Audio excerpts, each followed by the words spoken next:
జయంతి సందర్భంగా మనను ఆయన స్మరించుకుంటూ ఆయన రాసిన రాజ్యాంగాన్ని మనము ఫాలో అవుతూ నడుచుకుంటూ రాజ్యాంగం అంత గొప్పగా రాసినాడంటే దాదాపు 70-80 ఏళ్ళ కిందట రాబోయే రాజ్యాంగాన్ని ఈ విధంగా మన రాజ్యాంగం ఉండాలా, భారతదేశంలో పరిపాలన ఉండాలని ఒక దృక్పథంతో దూరచూపుతో ఇప్పటికి కూడా ఆయన రాజ్యాంగాన్ని అమలు చేసుకుంటున్నాం.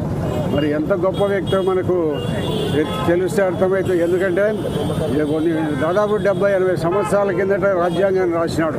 భారతదేశ రాజ్యాంగం ఈ విధంగా ఉండాలా అనే ఉద్దేశంతో రాసినారు కాబట్టి ఆ రాజ్యాంగాన్ని మనం ఇప్పటి వరకు అమలు జరుపుకుంటున్నాం.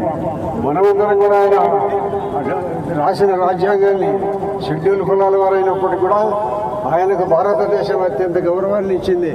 ఇంకా గౌరవాన్ని ఇవ్వాలా మనమందరం కూడా, మన పిల్లలు మన వాళ్ళందరం కూడా భవిష్యత్తులో అంబేద్కర్ రాసిన రాజ్యాంగాన్ని మనం అమలు చేసుకుంటున్నాం.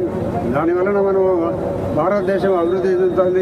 ఇంకా అభివృద్ధి చెందేదానికి ఆయన ఆలోచనలు, ఆయన రాసిన రాజ్యాంగమే మనకు స్ఫూర్తిగా ఉండాలని మనం అందరం కోరుకుంటూ, మరి ఇటువంటి అంబేద్కర్ మన భారతదేశంలో పుట్టినందుకు మనమందరం గర్వపడాల్సిన అవసరం ఉంది.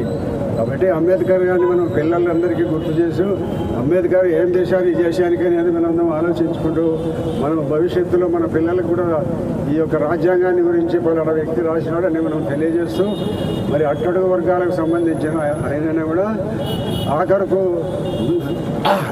భారతదేశంలో ఉన్నత స్థానానికి చేరుకోగలిగాడు. అటువంటి ఉత్తమమైన వ్యక్తికి మన వర్ధంతి సందర్భంగా మనం అందరం ధన్యవాదాలు తెలియజేస్తూ, ఆయనకు ఇంకా స్వర్గంలో ఉంటాడనుకుంటున్నాను.